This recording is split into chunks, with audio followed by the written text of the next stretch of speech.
नमस्कार, आप देख रहे हैं अपना उत्तराखंड में हूं आपके साथ संदीप तिवारी। उत्तराखंड के मुख्यमंत्री पुष्कर सिंह धामी राज्य में प्रधानमंत्री मोदी के रिड्यूस, रीयूज और रिसाइकिल के सिद्धांत को आगे बढ़ा रहे हैं। इसी के तहत ऋषिकेश नगर निगम ने प्लास्टिक कूड़े का प्रबंधन कर निगम आपको बता दें कि नगर निकायों के सामने एक उदाहरण पेश कर दिया है। प्लास्टिक कूड़े को न सिर्फ सफलतापूर्वक एकत्रित कर रहा है बल्कि इसे रिसाइकिल कर फिर आपको बता दें कई तरह से इस्तेमाल भी किया जा रहा है। बीते रोज मुख्यमंत्री पुष्कर सिंह धामी ने एक बयान जारी करते कहा था कि सभी निकायों को प्लास्टिक कूड़ा निस्तारण की ठोस व्यवस्था के निर्देश दिए गए हैं।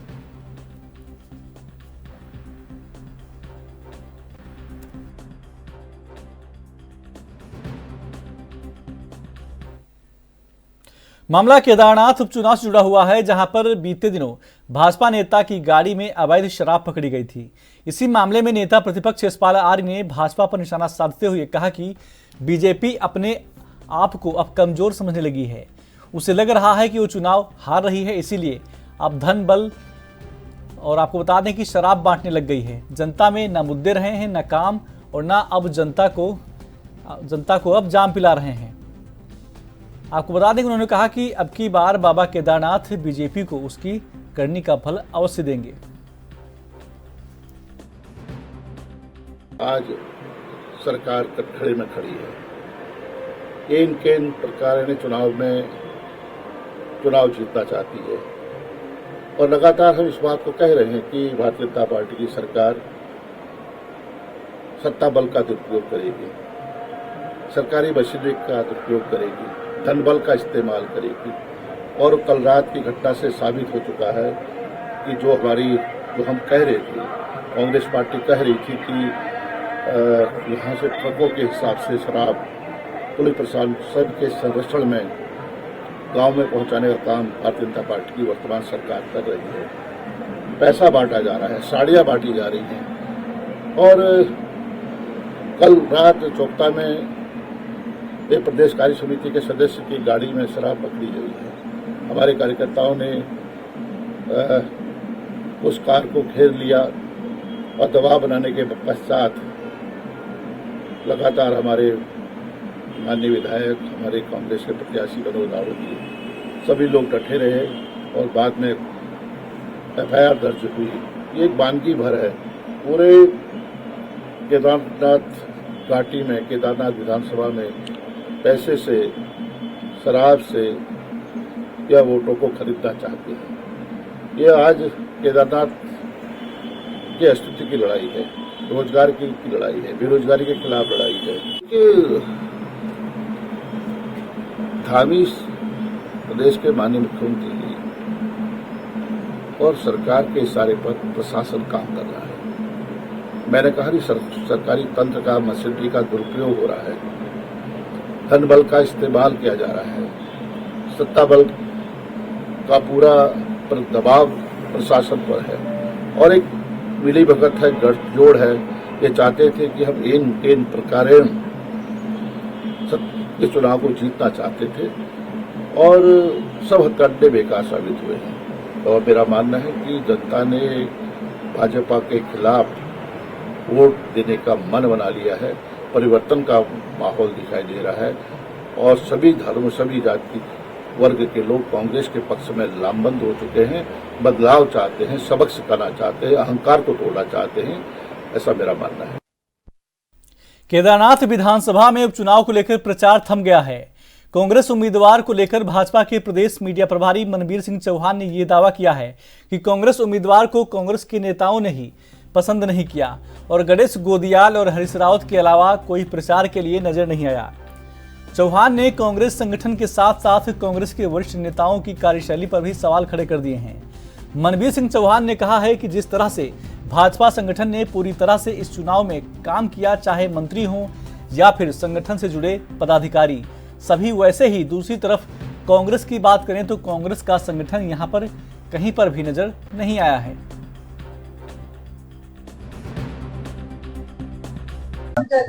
वैसे जब हम बात करते हैं आपके चुनाव की, तो आपके चुनाव का ऐसा नजर आ रहा है कि आपका मंत्री से लेकर संतरी तक संगठन पूरा यहाँ पर मौजूद है।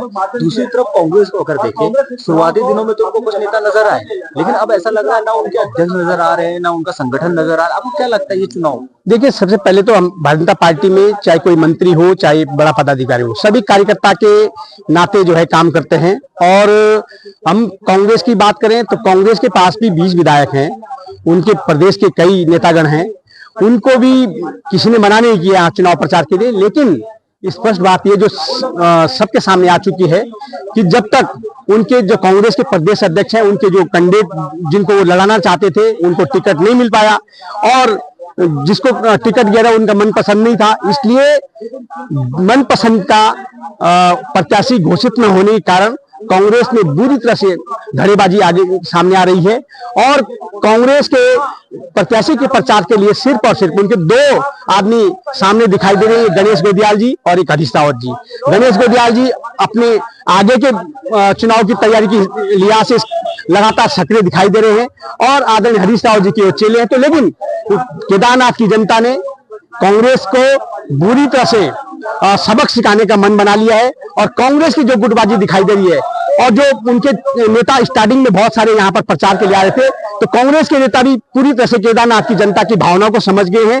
उन्होंने हार स्वीकार कर लिए, इसलिए उन्होंने यहाँ से अपना बोरा बिस्तर भी बांध लिया। खटीमा नगर पालिका के आक्रोशित सफाई कर्मचारियों ने विभिन्न मांगों को लेकर उप जिलाधिकारी रविंदर सिंह बिष्ट को एक ज्ञापन सौंपा तथा पालिका में सांकेतिक रूप से तालाबंदी की साथ ही उन्होंने काम बंद हड़ताल की चेतावनी भी दे डाली है।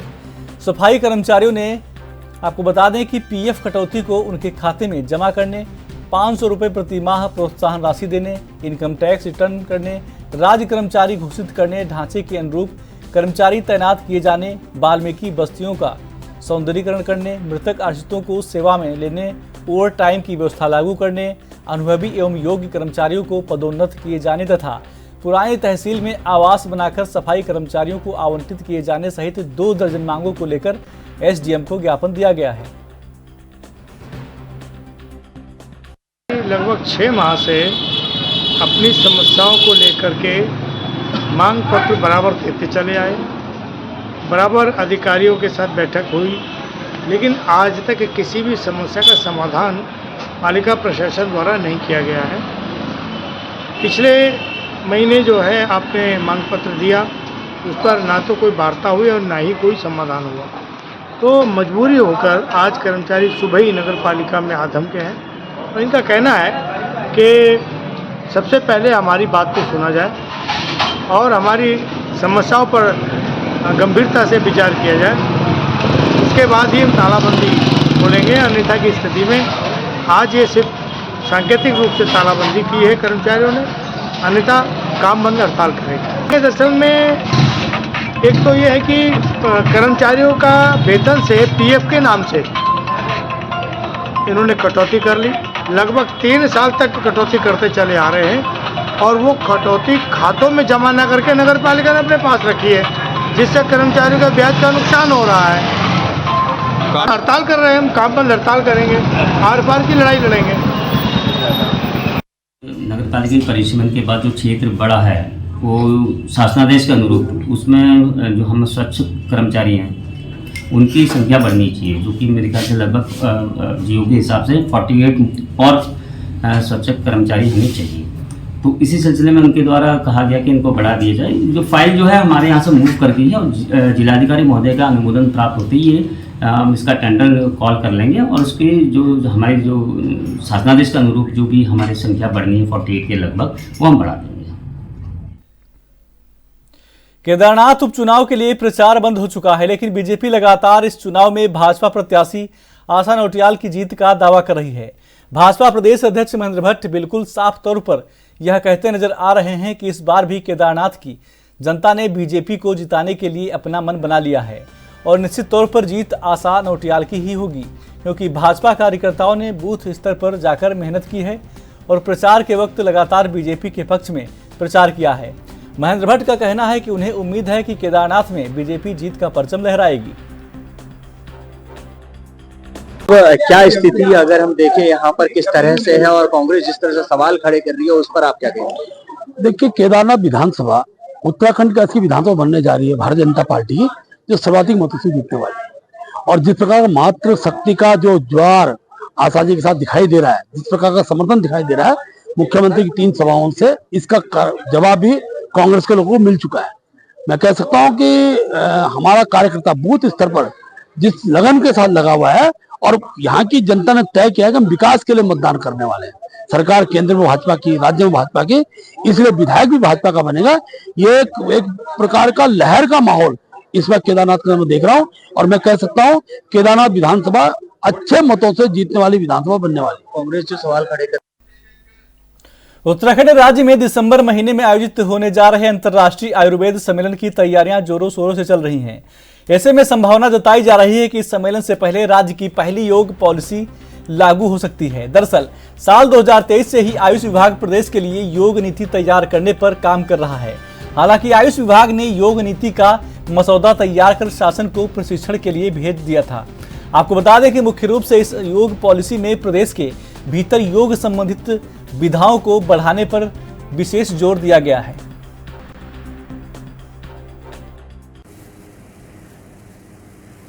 सर, योग की काफ़ी अधिक संभावनाएं हैं। ऐसे में योग को बढ़ावा देने और खासकर योग केंद्र खोलने या तमाम व्यवस्थाओं को बेहतर करने को लेकर योग पॉलिसी पर हम जोर दे रहे हैं।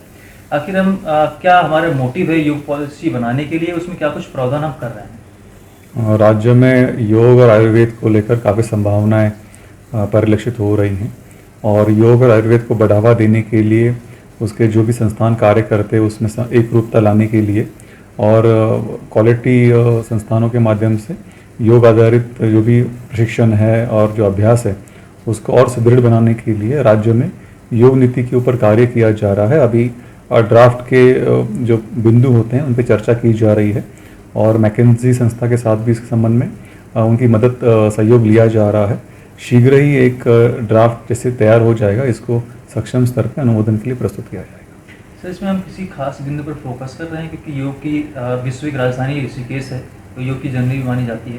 तो ऐसे में योग को बढ़ावा देने के साथ खासकर जो लोकल लोगों को रोजगार उपलब्ध हो, इन सब चीज़ों को भी समाहित रहेगा इसमें। राज्य में जितना भी पर्यटन स्थल विकसित हो रहे हैं उसके आसपास विशेष रूप से योग और आयुर्वेद को भी हम चाहते हैं कि उनके माध्यम से उसके संस्थान विकसित हो, और वेलनेस सेक्टर में भी काफ़ी संभावनाएं अभी प्रदर्शित हो रही हैं। इसी को दृष्टिगत रखते हुए योग के जो भी मानक होते हैं उनको सुदृढ़ बनाने के उद्देश्य से जो शिक्षण संस्थान उसमें स्थापित होंगे उसमें एक रूपता लाने के लिए और सामान्य जन को रोजगार की दृष्टि से योग का प्रयोग करने के लिए हम प्रोत्साहित करने का उसमें एक प्रमुख उद्देश्य शामिल होगा। उसी के दृष्टिगत योग नीति जो है कार्य करेगी, ऐसा मुझे पूर्ण विश्वास है। सर, जो फॉरेनर्स हैं, खबरें और भी हैं, छोटा सा ब्रेक।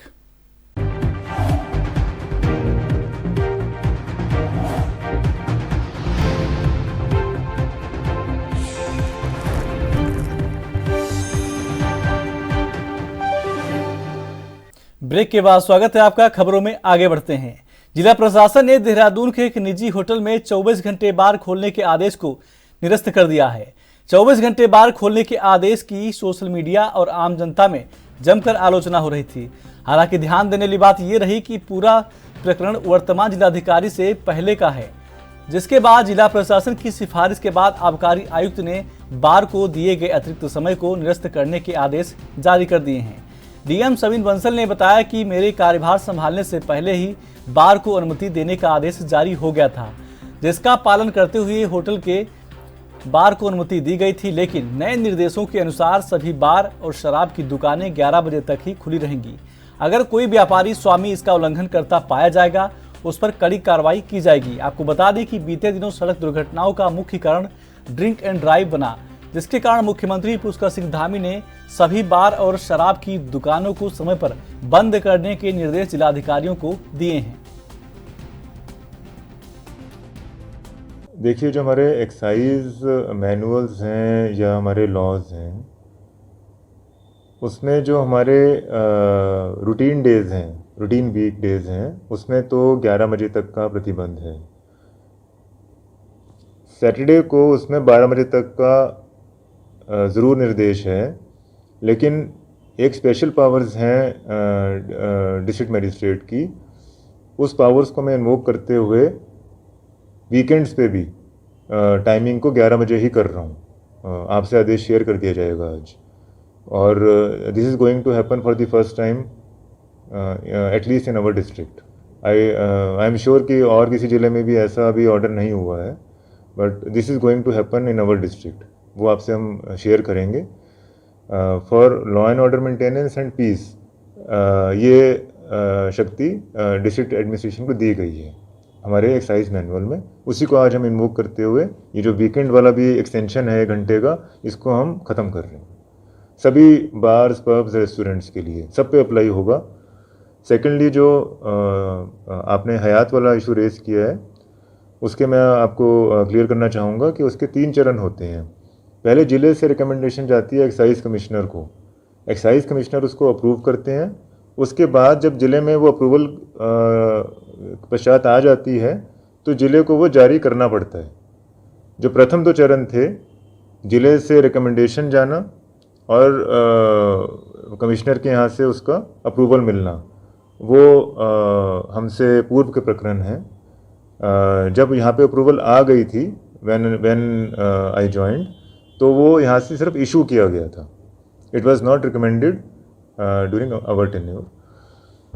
लेकिन उसके इफेक्ट्स के दृष्टिगत, क्योंकि ये पूरा इकोसिस्टम होता है हमारा, we can not treat any one facility और यूनिट एज स्पेशल।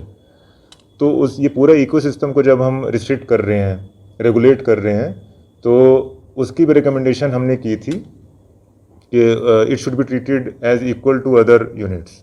तो आज उसका निरस्तीकरण हो गया है और उसको हमने इशू भी कर दिया है। तो उसके भी टाइमिंग्स वही रहेंगे जो अन्य बार्स, पब्स और रेस्टोरेंट। उत्तराखंड शासन में सचिव स्तर के आईएएस अधिकारी मुख्य सचिव राधा रतूड़ी की अध्यक्षता वाली बैठकों में आने से परहेज कर रहे हैं। हैरत की बात यह है कि मुख्य सचिव कार्यालय में निर्देश जारी होने के बावजूद सचिव स्तर के अधिकारी अपने अधीनस्थ अफसरों को समीक्षा बैठकों में भेज रहे हैं। मुख्य सचिव राधा रतूड़ी की ओर से ये जानकारी साझा की गई है। इसके साथ ही अब मुख्य सचिव राधा रतूड़ी ने भी सचिव स्तर के सीनियर आईएएस अधिकारियों को अल्टीमेटम देते हुए दोबारा ऐसी गलती करने पर कड़ी कार्रवाई की चेतावनी दी है।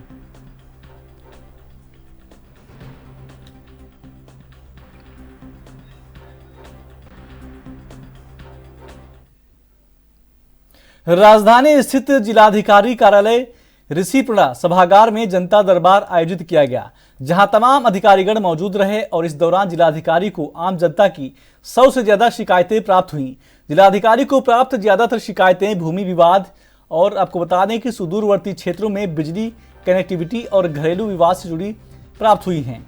वहीं इस दौरान ज्यादातर शिकायतों का निस्तारण जिलाधिकारी ने मौके पर ही कर दिया, लेकिन ऐसी कई शिकायतें थी जिलाधिकारी को प्राप्त हुई थी जिनके निस्तारण के लिए संबंधित अधिकारियों को दिशा निर्देश जारी किए गए हैं ताकि आम जनता की शिकायतों का समय पर निस्तारण हो सके। इसके साथ ही जिलाधिकारी के निर्देशों पर मॉनिटरिंग सिस्टम भी लगाया जाएगा, जिसमें यह सुनिश्चित किया जाएगा कि अब तक कितनी शिकायतों का निस्तारण किया जा चुका है और कितनी शिकायतें अब तक प्राप्त हुई हैं। लगभग 100 शिकायतें हमें प्राप्त हुई हैं, जिसमें कुछ ग्रीवियंसेस भी होती है, कुछ कंप्लेंट्स होती हैं, कुछ डिस्प्यूट्स होती हैं। तो सभी डाइवर्स नेचर की एप्लीकेशंस होती हैं। तो यही प्रयास रहता है कि क्योंकि सारे विभागीय अधिकारी उपस्थित हैं, जिम्मेदार हमारे सभी विभागों के, तो समय पे और ऑन द स्पॉट निस्तारण जितनों का हो सके उतना बेनिफिशियल है। और जिसमें कुछ फैक्ट चेक चाहिए होते हैं, उसमें कुछ टीम्स कॉन्स्टिट्यूट करनी पड़ती हैं स्थल इंस्पेक्शन के लिए। सो उसमें भी हम टाइम बाउंड कर।